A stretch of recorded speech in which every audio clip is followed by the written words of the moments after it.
Bakunin philosophy: why God prevents revolution. Hey everyone, welcome back to my channel. Today I want to dive into a fascinating topic that raises some really interesting questions. What if the forces that keep us in chains are not just human institutions, but divine ones? We're going to explore the philosophy of Mikhail Bakunin, an important figure in the anarchist movement. He had some pretty strong feelings about religion, authority, and how they tie into the idea of revolution. So why don't we jump right in? First things first, let's talk a little about Bakunin himself. He lived from 1814 to 1876 and was born in Russia. He was a radical thinker, an anarchist, and he was deeply influenced by the struggles of the people around him. Bakunin believed in freedom, real freedom, and he rejected any form of authority that constricted individual liberty. But it wasn't just governments he was worried about. Bakunin took a particularly strong stance against organized religion and argued that it played a major role in supporting oppressive regimes.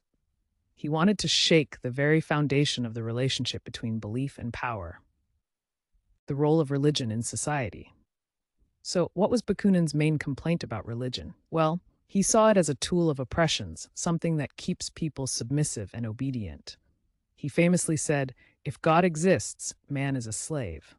Think about it. Religious institutions often preach about following divine authority, which can encourage people to accept their lives as they are, rather than striving for change. Bakunin believed that this kind of thinking prevented people from questioning the world around them and holding those in power accountable. The concept of divine authority. Now let's unpack Bakunin's view of divine authority a bit more. He thought that the idea of God really messes with our freedom. When you see God as the ultimate authority, it can lead to blind obedience, and that's the last thing Bakunin wanted.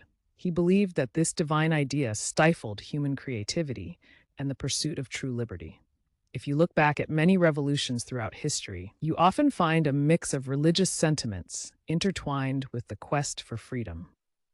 While many sought liberation, their belief systems sometimes kept them from fully realizing their potential for change. God as an obstacle to revolution. Let's talk about why Bakunin believed that the very concept of God could stand in the way of real revolutions. He thought that faith in a higher power often discourages people from taking action against injustice. Instead of looking to themselves for change, they might pray for divine intervention.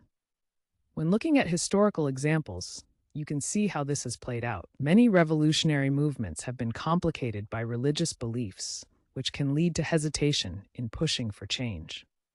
Bakunin wanted to challenge that model and make the case for a society that didn't need those divine layers of authority standing in the way. The vision of a godless society. So, what did Bakunin envision when he talked about a godless society? He believed that if we could break away from these oppressive constructs like religion, we might find a greater sense of community and solidarity among humans. In a society free from divine constraints, people could truly collaborate and create solutions for the issues they face without being shackled by outdated beliefs. Imagine a world where human relationships are built on mutual respect, cooperation, and collective action. Sounds like a dream, right? The relevance of Bakunin's philosophy today. Now let's bring Bakunin's ideas into our modern context. You might be wondering, are there still modern gods that prevent revolution? Absolutely. Today, we have ideologies, corporations, and even political figures that might play a similar role in stifling our quest for freedom. It's crucial for us to critique our own beliefs and institutions. We have to ask ourselves if our loyalties lie with these New Age gods, and how they shape our actions, or more importantly, our inactions in the face of injustice. To wrap things up, Bakunin's philosophy offers a critical lens on how we view authority and liberation.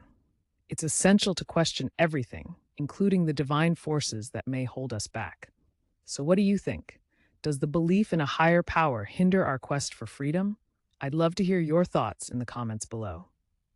Thanks for joining me today.